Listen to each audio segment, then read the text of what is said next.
Dr. Rajasundaram.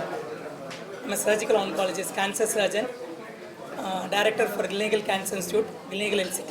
பழைய global ஹாஸ்பிட்டல்னு சொல்லுவாங்கள்ல அதோட டைரக்டராக இருக்கேன்.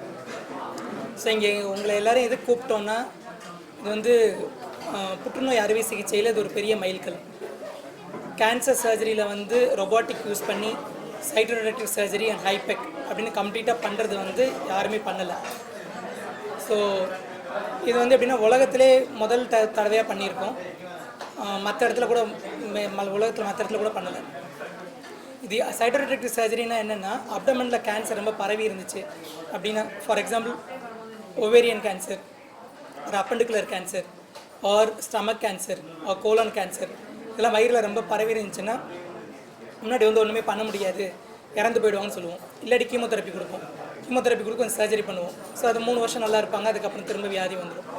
அதுக்கப்புறம் அது எப்படி இவால்வ் ஆச்சுன்னா, நம்ம வந்து அந்த அப்டமில் இருக்க கேன்சர் கம்ப்ளீட்டாக எடுத்துகிட்டு வயிற்றுக்குள்ளே ஹீட்டட் ஃபார்மில் கீமோதெரப்பி கொடுக்க ஆரம்பித்தோம். ஹைப்போதெர்மியான்னு பேர், ஹைபெக் ப்ரொசீஜர்.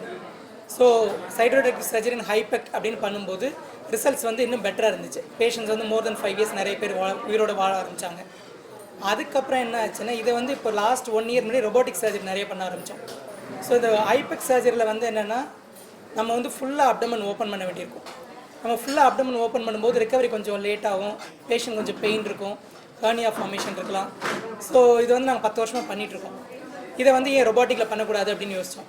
ரொபாட்டிக் வந்து எப்படின்னா ஒரு 8 மில்லிமீட்டர் ஹோல், 4 ஹோல் மட்டும் போட்டு அதை கம்ப்ளீட்டாக அந்த ஒரு மைக்ரோசிசன் இருக்குது, அது வந்து 360 டிகிரி ரொட்டேட் ஆகும். அதை வச்சு அந்த கேமரா வந்து 3D விஷன் கிடைக்கும், 10x மேக்னிஃபிகேஷன் கிடைக்கும். அதை வச்சு கம்ப்ளீட்டாக கேன்சர் செல்ஸ் ஃபுல்லாக எடுக்கிறது, அந்த பெரிட்டோனியம் ஃபுல்லாக எடுக்கிறது, டிசீஸ்ட் ஆர்கன்ஸ் எல்லாம் எடுக்கிறது. அதெல்லாம் எடுத்துகிட்டு அந்த ஹோல்ஸ் வழியாகவே அதை எடுத்துகிட்டு அந்த பெண் உறுப்பு யூட்ரஸ் ரிமூவ் பண்ணுவோம். அந்த யூட்ரஸ் ரிமூவ் பண்ணுறது வழியாகவே ஸ்பெசிமென் எல்லாத்தையும் எடுத்துருவோம். ஸோ அப்டமனே ஓப்பன் பண்ண வேண்டாம். அந்த 4 8 மில்லிமீட்டர் ஹோல் வழியாகவே 2 டியூப் உள்ளே கனெக்ட் பண்ணி உள்ளே கீமோதெரப்பி கொடுப்போம்.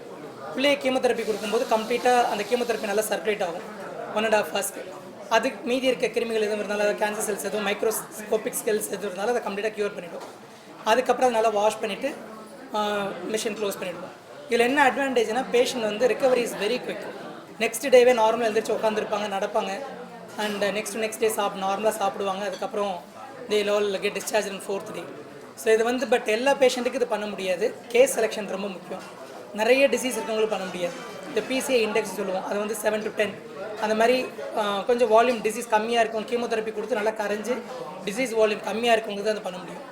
ஸோ இது மாதிரி பண்ணும்போது ப்ராப்பரான கேஸ் செலக்ட் பண்ணி பண்ணும்போது ரிசல்ட்ஸ் ஆர் ரிவார்டிங். ரிசல்ட்ஸ் வந்து ரொம்ப ஃபண்டாஸ்டிக்காக இருக்குது. ஸோ இது வந்து இப்போ தான் நான் பண்ண ஆரம்பிச்சிருக்கோம். மேபி 5 கேசஸ் பண்ணியிருக்கோம் 1 இயரில். Will continue to do. But case selection ரொம்ப முக்கியம். இதில் எதுக்கு இதை வெளியில் அனௌன்ஸ் பண்ணணும்னா, இந்த மாதிரி பேஷண்ட்ஸ் வந்து ரொம்ப பயப்பட தேவையில்லை. ஸோ சரியான சென்டருக்கு வந்து சரியான வைத்திய முறைகள் பண்ணிக்கிட்டால் கம்ப்ளீட்டாக க்யூர் ஆகக்கூடிய வாய்ப்பு இருக்குது. நன்றி.